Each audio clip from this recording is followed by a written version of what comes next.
Serait-on en train de se diriger vers la fin du resell de sneakers?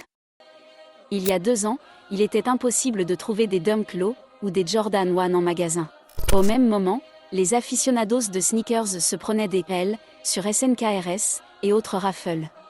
En effet, chaque drop était pollué par des centaines de milliers de bots de resellers. La grogne a commencé à monter du côté de l'acheteur lambda, en se demandant pourquoi Nike ne prenait aucune mesure concrète pour contrer ce fléau. Le mécontentement a atteint son paroxysme avec les différents scandales et autres délits d'initiés. On se souvient encore de l'affaire Ann Herbert. Mais mettons un contexte à tout cela. Qu'est-ce que le resell? Initialement, le resell de sneakers est une pratique de quelques sneakerheads qui revendaient des paires pour financer leur passion. Cette pratique entrepreneuriale de niche a été victime de ses propres performances financières. On s'est alors rendu compte que les sneakers pouvaient dégager des retours sur investissement de 200%, voire plus selon les modèles.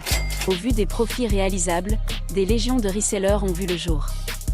En 2020, John Kernan, analyste chez Cowen, a déclaré à Yahoo Finance que le marché de la revente de baskets s'est accéléré pendant la pandémie de Covid-19. Plusieurs revendeurs ont vu leur business exploser durant le confinement. La plupart des revendeurs utilisaient des plateformes telles que Vinted et autres réseaux sociaux pour écouler leur stock. La demande était certes très forte, mais il manquait un espace dédié pour mettre en relation les vendeurs et les acheteurs. Depuis, de nombreuses marketplaces se sont positionnées pour agir en tant qu'intermédiaires de confiance, afin d'arbitrer les transactions et surtout authentifier les paires.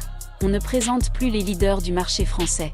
We The New, KikiKix, Limited Resell, ainsi que leurs compétiteurs européens Restock, Klekt et consorts. Les marques se devaient donc de réagir, de peur de perdre leurs clients fidèles. Des mesures ont été annoncées par Nike, mais rien de bien concret pour véritablement décourager les resellers. Cependant, coup de théâtre. Février 2022 va marquer un tournant et chambouler le marché. Comme toute marchandise, les sneakers dépendent de la santé générale de l'économie et du pouvoir d'achat des consommateurs. L'invasion de l'Ukraine par la Russie a engendré une crise énergétique et une inflation galopante. Se retrouvant donc avec moins de budget en main et des prix de sneakers qui ont également augmenté, les sneakerheads deviennent beaucoup plus prudents et la demande commence à s'essouffler considérablement. Les acheteurs sont plus attentifs aussi à leurs achats et dépensent un peu moins pour des raisons écologiques. Et donc, ajouter à ça l'inflation, forcément, il y a un petit ralentissement de la consommation de basket.